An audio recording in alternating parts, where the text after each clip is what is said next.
Meet Team Canada. When most think of Canada, immediately hockey comes to mind. Well, these men are redefining the boundaries of their nation's greatest sport. This is the men's national indoor field hockey team. How many NHL hopefuls are there in Canada and the US? Thousands. In field hockey, if you're good, it doesn't take much to find yourself on the provincial and national teams. This is Shank. He's the goalie and captain of Team Canada and is proudly leading them to the World Cup in Poznan, Poland. For Shank, it was a quick progression from when he first tried his hand at field hockey to when he found himself on the national team. So I started playing when I was 16, and the next year I started playing for the provincial team. And from there, I was invited to the junior national camp 6 months later. So it was just kind of like a quick ride, but I never took it for granted either, I think. So that's what kept me in the program so long as well. For me, this all happened when I just started university as well. So it was a little overwhelming because I was studying engineering too. So it took a lot of it was a huge balancing act for me to do school and train with the national team and travel to Toronto every weekend because I was in Ottawa at the time. It almost sounds glamorous. Oh, except they aren't getting cut million-dollar contracts. In North America, field hockey is an amateur sport. If you want to make the money, Europe is the destination. FIH is the acronym for the International Hockey Federation. Adam L. Lee, an employee in the Ryerson Sports and Rec department and the assistant captain of Team Canada, clarifies the level at which his team plays at. The FIH is similar to FIFA, as in, obviously there are professional players that play in the FIFA World Cup, and there will be semi-professional players that play in the World Cup that we're going to for European teams as well. So in that way, you can kind of make that comparison there, but it is an amateur sport, just like any other, like an Olympic sport. You could compare it to that as well. Let's take a look at Team Canada's resume. In April 2010, they made their way to the Pan American Cup in Barquisimeto, Venezuela, and defeated the Americans in the finals to win themselves the cup and gain entrance into the World Cup held this February in Poland. The experience itself was awesome. We were the #1 team going in, but the difference between our team and I guess previous teams is that we didn't really have any high-profile national team outdoor players. This was very much a core who had been kind of left off of a lot of outdoor national squads. And in terms of, if you want to know the difference between outdoor and indoor, the outdoor team is the Olympic sport team. So that's where all of the, I guess, higher profile and the better skilled players go to. And none of those players were on the indoor team. So it was very much a core of about 6 or 7 of us who had been kind of left off of those outdoor squads. So there was a lot of pressure on us to kind of prove that we could compete at that international level. Winning the Pan American Cup was huge for all of us, just for that very reason, is that a lot of people had doubts within our own field hockey community that we could do it, and we ended up doing it in pretty good style.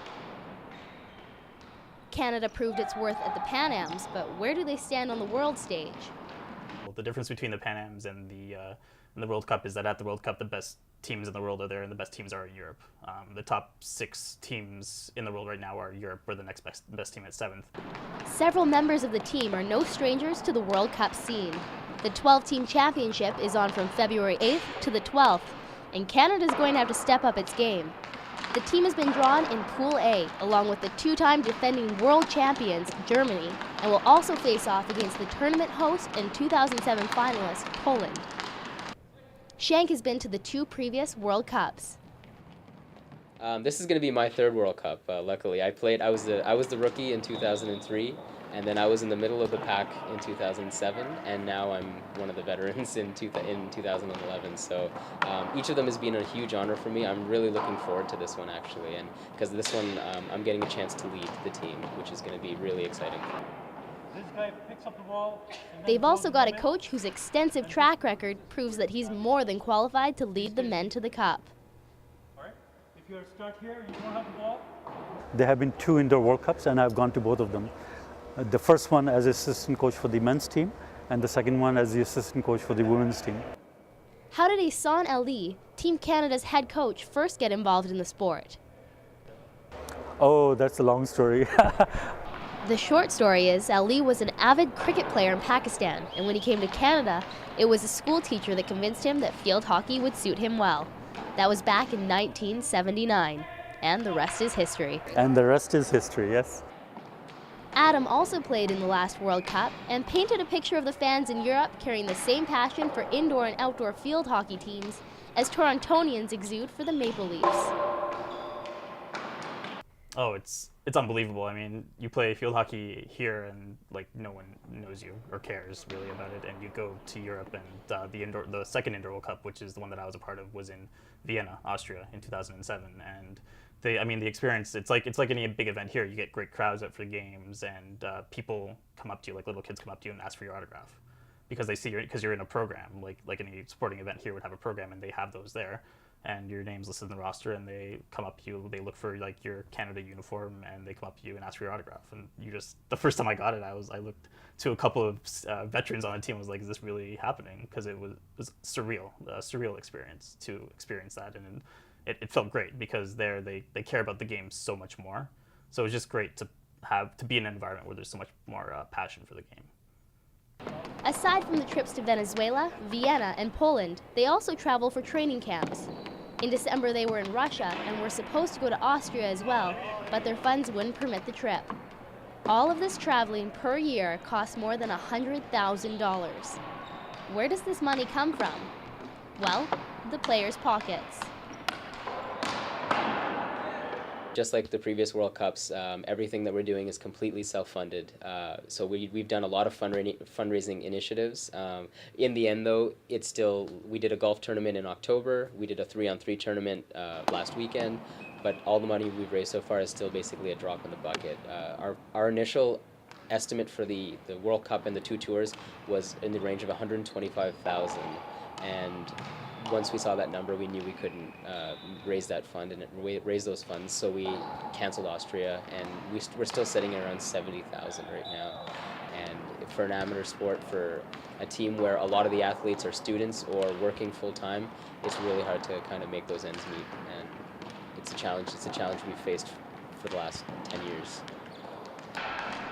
Another constant struggle for the team is having a place to set up base. Clearly, little attention is paid to them in Canada, which results in them getting stuck with whatever leftover gym time is available, wherever. The biggest difficulty with this team so far has been just trying to get some facilities. We have a hard time to find a place where we can call home. U of T and the Field Hockey Ontario have been very good to us in giving us a place on the weekends.